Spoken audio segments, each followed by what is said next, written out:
Hello, Steve. Today is Tuesday, February the 18th, and I've reclaimed the even days. And I'm glad to announce that after a lengthy family day break, the Rad Bromance is back in style.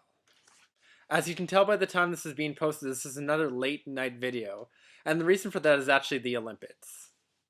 With my work schedule starting at 4 p.m. and the Olympics on all morning, it's just very tempting to just watch the Olympics the entire time until I head to work. And hence, the late night videos. I have to admit that I've really enjoyed watching the Olympics this year. I plan on discussing my observations and perspective on the Olympics, but I'm going to save that for Monday's video after it's all come to a conclusion. That way I can give a well-rounded overview of all the things I've taken away from this year's games. What I'm going to talk about today is progress in one of my challenges, namely the challenge I tend to have the most progress in, cooking food. First of all, I have to admit that I delayed one of the dishes that I learned how to cook until this video. Last week, on the same day I learned how to cook the risotto, I also learned how to cook another dish. And that dish is an easy to make combination of peanut butter, chocolate, and marshmallows, which I will dub with the name Chocolatey Peanut Butter Marshmallows of Awesomeness.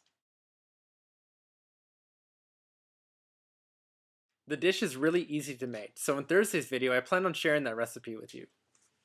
I also learned how to cook a second dish this weekend, and a much more complicated one at that. And that dish is incredibly delicious and it's known as a chicken gumbo.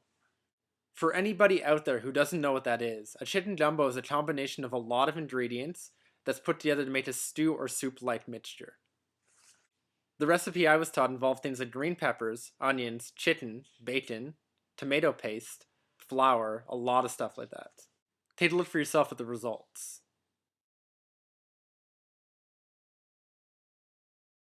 And that's another recipe I'm going to share, but I'm not going to share it in a video, I'm going to share it in another way.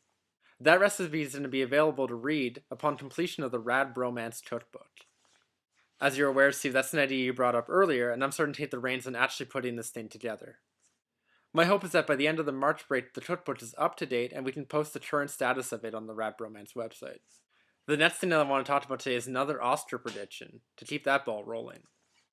And today I'm going to make a prediction one of the easier categories, Best Animated Film. And for this award, I'm really only talking about two of the nominees. Interestingly enough, one of the movies I've actually seen, and that's Despicable Me 2.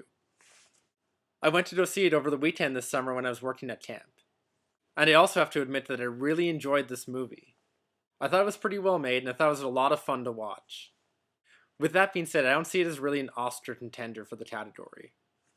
It was more of a conventional feel-good movie, but not a prestigious Oscar contender. And that's why I'm making my prediction for the Best Animated Award to be the movie Frozen. Now, I haven't seen the movie Frozen yet, but from what I've heard, it's another instant classic Disney movie. And that just screams Oscar. So there you have it, my prediction for the best animated film being Frozen. And that's pretty much all I've got for today. I had a really great long weekend, and I hope you had the same. And I look forward to your video tomorrow, where you resume the chaos that is chess. So until then, I bid you adieu.